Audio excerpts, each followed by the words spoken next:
thanking our organizers for this event. Yeah, another round of applause because this is amazing. We need this. We need to raise our voices because what is happening is simply unacceptable. And, you know, many speakers have talked about experiences here in the United States.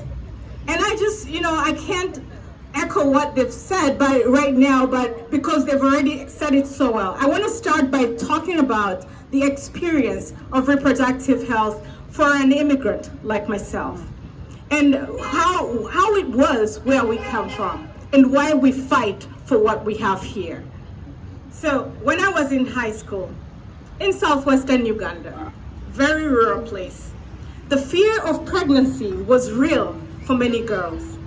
It was a girls' school in a very rural area with very limited access to modern healthcare. One could wonder why high school students would be concerned about pregnancy, right? Well, at that age, many girls are discovering their womanhood, and many can bear children at that point. There are sometimes no protections from girls this age from sexual predators or even curious male peers. So anyway, my school would randomly, at least once a term, bring nurses and midwives to schools for spontaneous checkups for girls for pregnancy. And you know, there were no test kits for pregnancy in that part of the world at the time. So there were physical tests where they touch your body. But at that point, you can't feel a pregnancy at a certain. So anyway, the girls who knew that they had been engaged in sexual activity during, you know, the holidays, they were anxious. So what do you think they did? They tried to concoct abortion potions using herbs, teas, anything that their peers had probably told them. Do you know what some of the end results of that was? Sometimes fatal. And I'm only sharing such a story to help us all realize the effects of unsafe abortion. So anyway, thank you. So access to safe abortion is a human right. It saves lives. We must protect it with everything that we have. So just again to share an experience of what being a young girl was in school. This particular school, I don't know whether it was progressive for the time because it supported sex education in school.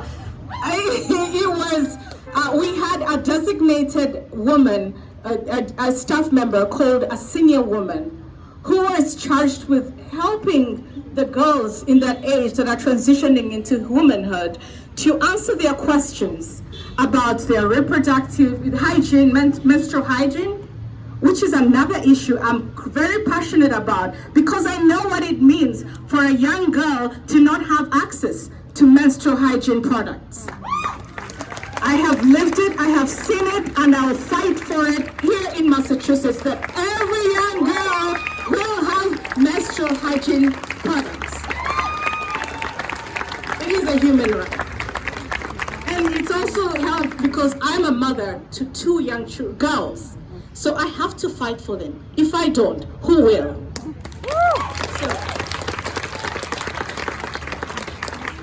anyway, my experience with reproductive health care in the United States, I mentioned earlier, I'm an immigrant from Uganda. So, it was tough to access abortion care in Uganda, even for adults, because of the lack of, because of the poor economy. So when I came to the United States, well, I was like, this is gold. It's a land where everyone has everything.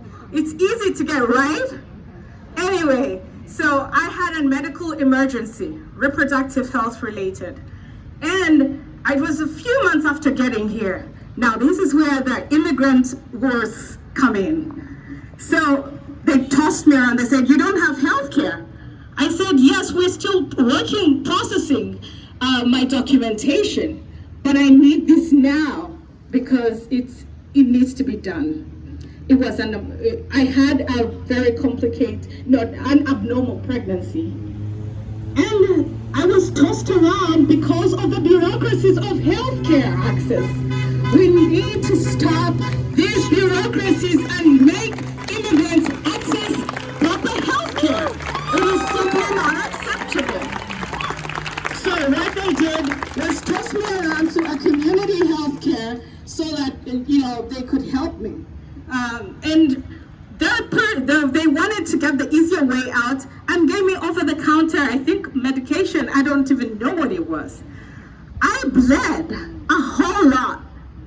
I thought I was gonna die because, again, I didn't have access to the proper way of doing it. And I had to go back again to the same community healthcare because I could not go to a proper hospital.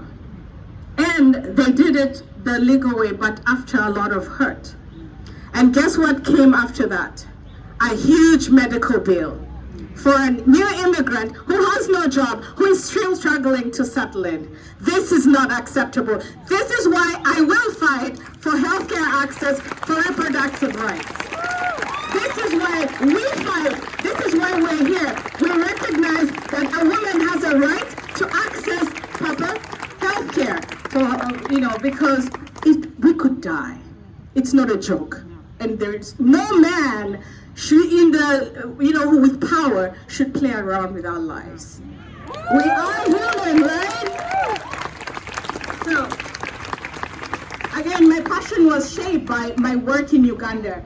I worked with women who worked every single day to uplift the voice of the social, economic, political rights of women in Uganda. And even in the United States, when I moved here, I worked with domestic violence projects. And even here in Acton, I worked with a group that was supporting women who are experiencing abuse. And why do I mention that? Because there are so many excuses to why anti-abortion rights give. One of them is, you know, it's a moral issue, right? But guess what's morally wrong? To force a woman who has conceived a child from marital rape. It is simply not acceptable. You know what a moral issue is? Forcing women to have children they cannot afford and refusing to provide free child care and call them out for getting government assistance. That is simply not acceptable. You know what is a moral challenge? It is morally wrong to force women to have children and refuse to pass legislation to provide health care for all, leaving women and children without access to proper postpartum care, to infant care, and they cannot afford it on their own. So, it is morally wrong to force women to have children and refuse to provide free education, including college education, for them to keep them from debt. Why am I saying this? This hypocrisy has to stop. We can't call it a moral issue when we are morally, failing to provide for the children that the mothers were not ready for.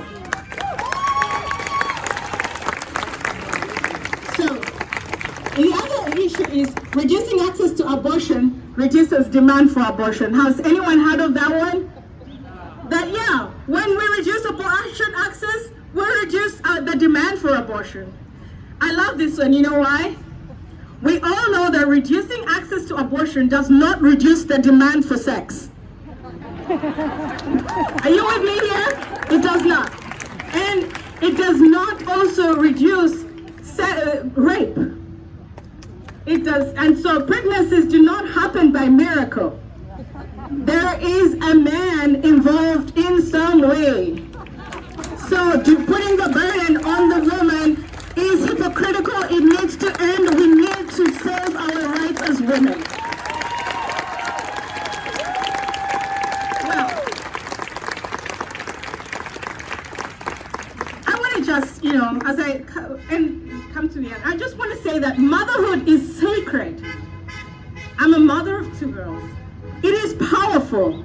It is beautiful. And a woman has a right to be ready to start this journey when she feels ready. If pregnancy was not expected or would cause harm, then women should have access to safe abortion. It is a human right again, and it saves lives. Women's rights and freedoms are crucial to our existence, and at the same time delicate if they're not protected. There is a danger in losing the gains we have already made over the years if we do not fight. And I'd like to end with a story with my daughter this week. She surprised me and said, "Mommy, I'm running for student council."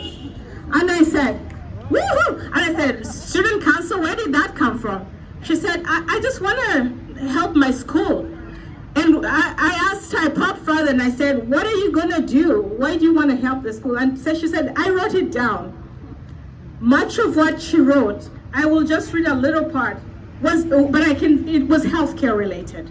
And just very briefly, I just felt I needed to share this because it is the reason I woke up feeling very energized to fight for her and other women.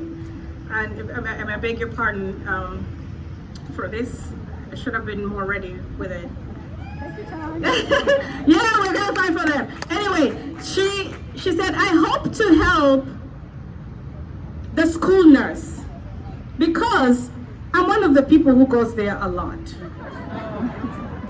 And I would also like to raise money for hospitals so the children who are in hospital can get better and get back to school. Even if I don't get elected, I will help the school." Why am I sharing this part of this part? So her inspiring statement reminded me why we need to fight and inspire young girls, because they're watching us. They know that they are seeing, even though they don't say much, they're looking at their mothers. They're looking at their fathers. They're looking at us adults and our actions.